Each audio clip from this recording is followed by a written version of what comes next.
Welcome everyone, this is Kerjims channel. Now we are back to our new episodes of two semi-level champions and comparison, featured by League of Legends versus the Mobile Legends Bang Bang. But before that, please like and subscribe to my channel and don't forget to click the bell icon so you will be notified to our new next episode video. Let's do this!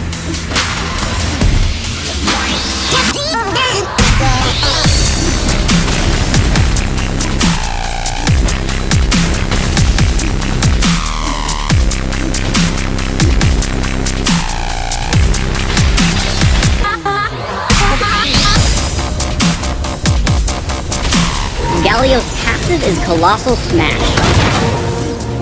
His next basic attack deals bonus damage in an area, scaling with his magic resist. Colossal Smash's cooldown is reduced whenever Galio hits enemy champions with his abilities. Winds of War.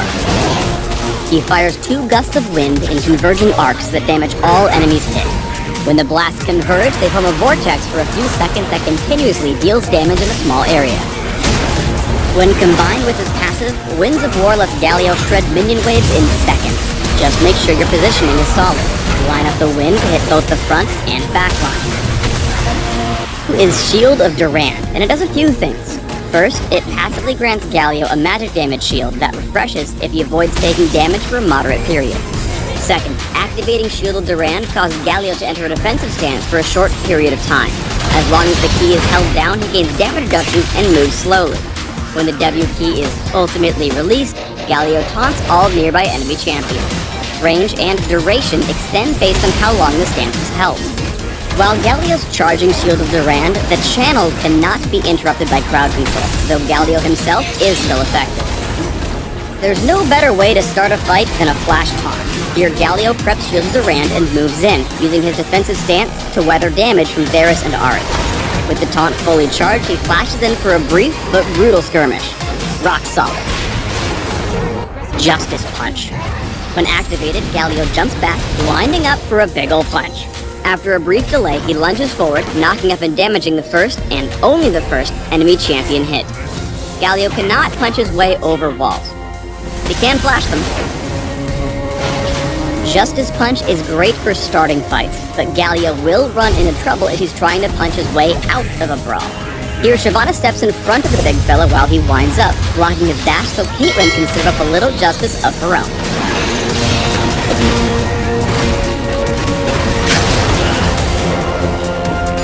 Galio's ultimate is Hero's Entrance.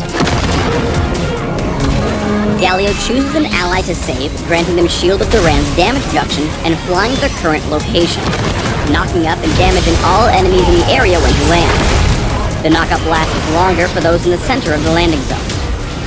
Galio flies specifically to the spot the ally was when he activated the ability. It does not follow them. This ability can only be interrupted by crowd control before Galio takes to the air. Afterward, he's immune. Hero's Entrance's damage reduction kicks in the moment Galio casts it. Use it to give your buddies a little extra oomph when they're dodging to the big play. 5-bot.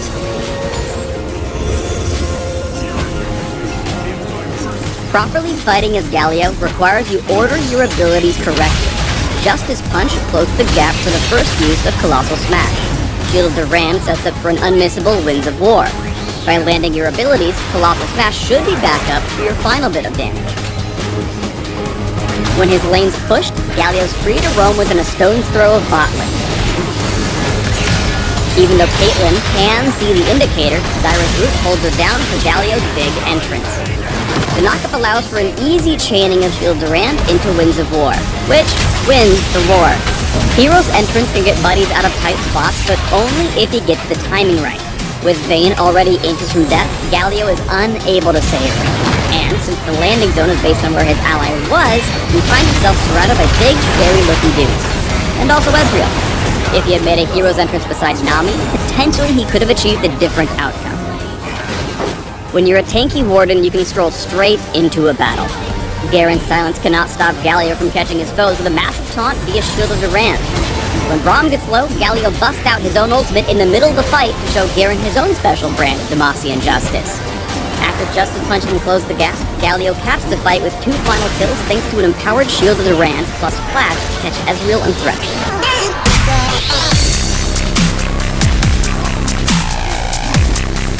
As years pass, they learn how to craft items from the enchanted wood. When mixed with ash and lime, it would make petricite, a material with a powerful resistance to magic. They used it as the foundation for their new civilization, forming the walls for their new kingdom of Demacia. For years, these petricite barriers were all the Demacians needed to feel secure. In the rare occasion when they needed to settle a conflict abroad, their military proved to be fierce and formidable. But when their enemies brought in sorcery, Demacia's army had little to counter it. The elders of the kingdom decided that somehow they needed to take the security of their magic-dampening walls into battle. They commissioned the sculptor Durand to make them a form of a petricite shield for the military. And 2 years later, the artist revealed his masterpiece. While it was not what many were expecting, the great winged statue Galio would become vital to the defense of the nation, also serving as the symbol of Demacia's might across Runeterra. Each time the army was deployed to face magical threats, they would mobilize Galio, using countless oxen to push it forward and bring it to the battlefield. The presence of that much petricite easily nullified almost any arcane attack, giving the people who had once fled from magic the ability to face it head-on in an open warfare. Many invaders were paralyzed by the very sight of the inspiring figure that loomed above the trees before them. The titan who ate magic inspired a kingdom and terrified those who opposed it. All the while, no one thought to consider what exposing the statue to such untold amounts of arcane energy might do. During a battle against Noxian forces in the Green-Fanged Mountains of northern Valoran, they were surprised to see Noxians assemble an elite group of war mages known as the Arcane Fist. To the Demacians' shock, these mages were so powerful they could tear through Galio's anti-magic field. For 13 days, the Demacian army was pounded by their foes, and those who survived felt their morale evaporating by the hour. Just as their spirits couldn't be brought any lower, they heard the familiar thunder of arcane explosions tearing through their ranks. But this time, the explosions were followed by a new sound, a slow, deafening rumble that shook the veil. As a great shadow grew above them, the terrified Demacian troops shuddered, steeling themselves for death. Shall we fight?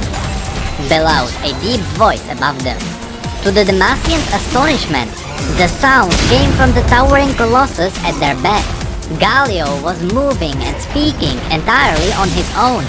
Somehow the accumulation of absorbed magic had given him life.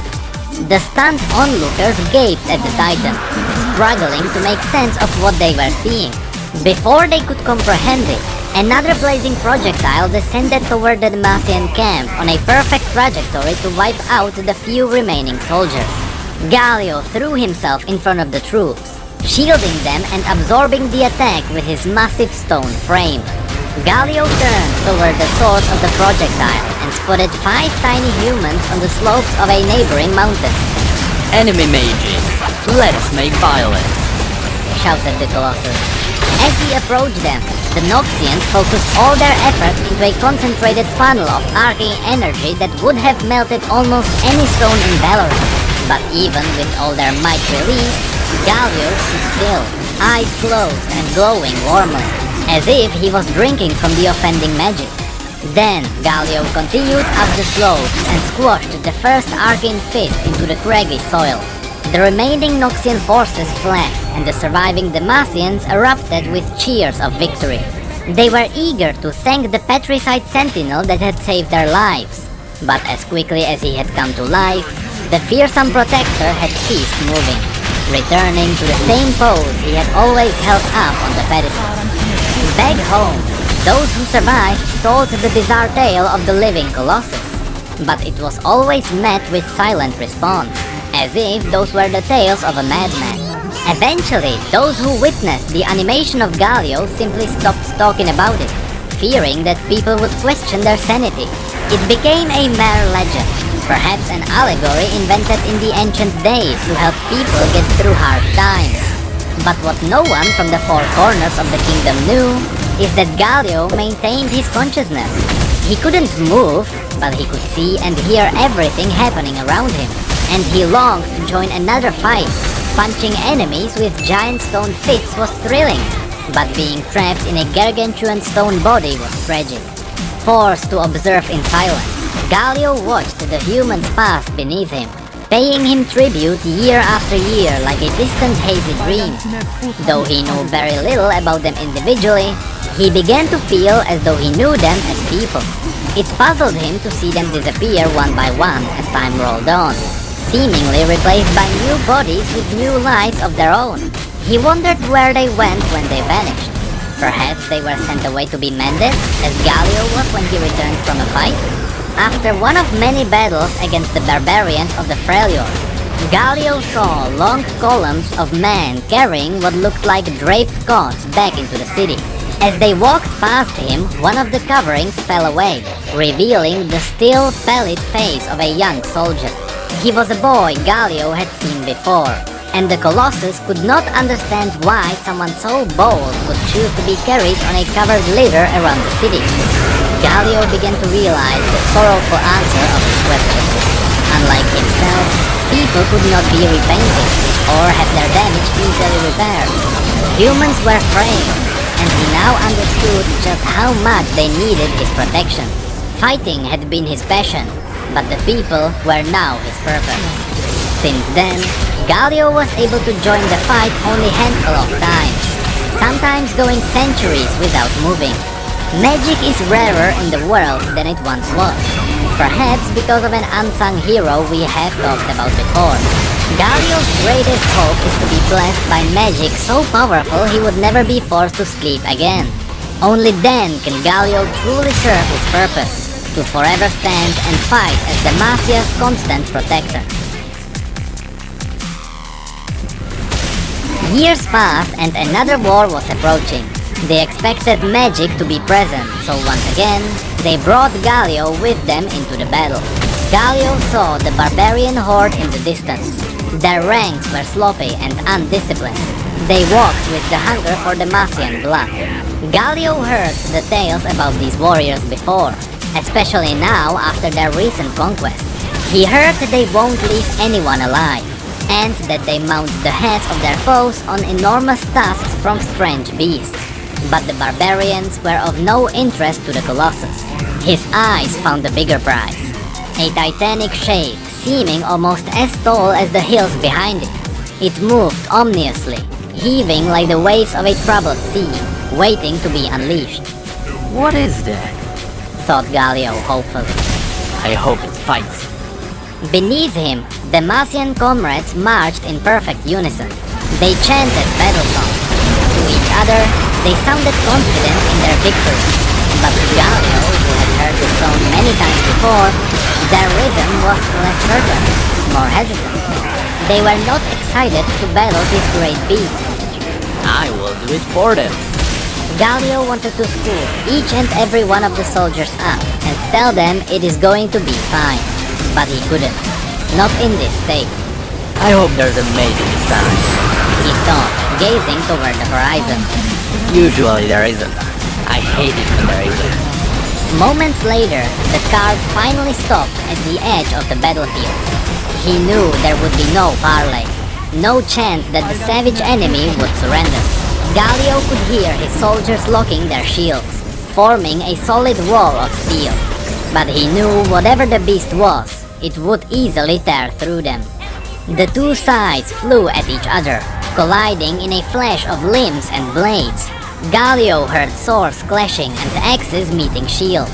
Men from both armies were falling. Brave voices that Galio knew well cried like children for their mothers. The soft heart in the stone giant began to quiver.